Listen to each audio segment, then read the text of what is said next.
They were here before by Queen Samuels chapter 14. Cassia. The barbecue was amazing. Now these are my kind of people. They really know how to have fun.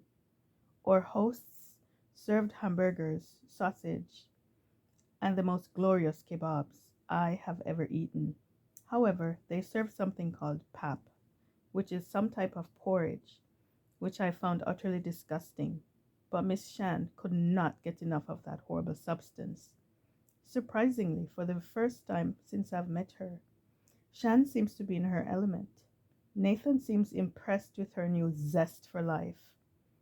Also, they serve something called brie brodige, quite similar to a Subway sandwich, except there is no meat in the sandwich itself. It is eaten with the barbecued meat. Undoubtedly, there was wonderful, amazing, thrilling alcohol involved.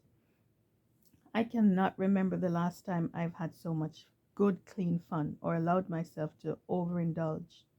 Plus, the natives are also friendly, not at all as primitive as I thought they would be.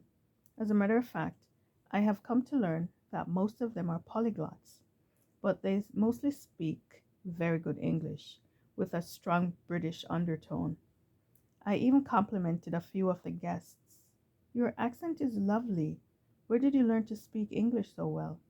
They were quite polite, but they looked at me kind of weird. Later, when Nathan pulled me aside and explained that South Africa had been colonized by the British, I understood the looks.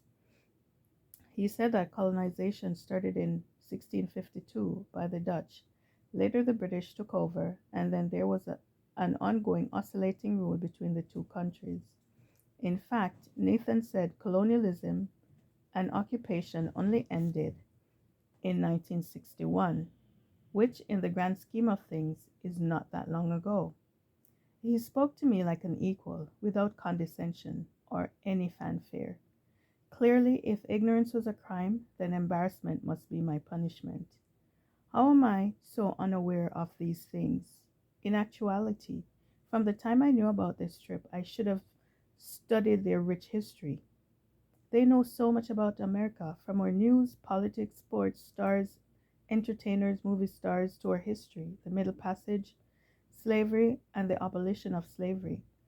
Why wouldn't they? Since I have been here, I see how inundated they are with American culture and lifestyle. Compared to them, I feel like such an ignoramus, even about some aspects of my own country.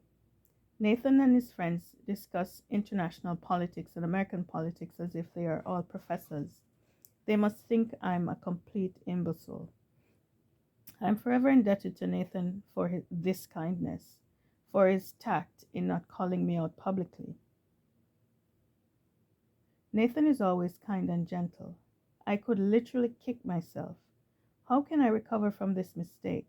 Here I am judging the natives, Nathan and Shan, especially Shan, when she clearly exercised due diligence. Imagine that. She's the one who almost always seems to be lost in translation, present but absent. But obviously, here she is holding her own, being attentive to details. Meanwhile, Miss Attention to Details has missed some of the fundamentals of this assignment. How am I going to sell a product that I know nothing about? Which begs the question, what else in my life have I been absent or excluded from as a result of my willful ignorance? If Nathan had been a different person, this blunder could have easily cost me my job, not to mention the promotion that I so desperately need. I really have to start doing and thinking about things differently starting from now. Talk about an epiphany. Now I'm starting to reflect on so many aspects of my life. How many opportunities have I missed? How many fruitful relationships have I rejected because I am too superficial in my perception? It is now as crystal clear as the spring water that Shani wanted to drink earlier. Why I have been so vulnerable to love bombing by gaslighters. In retrospect, over the years, I have both misconstrued my significance in some people's life while diminishing my relevance to others. In fact, I have come to reduce aspects of myself so that I could fit into other people's narratives, minimize my worth, to make them want me. No more of that crap. New day, new me. From now on, take all of me or just leave all of me, sir. Also, I have to get more hands on in terms of observing the culture and norms of refreshingly beautiful South Africa. People say we all experience an awakening at least once in our lives. Who knew that mine would be here and now?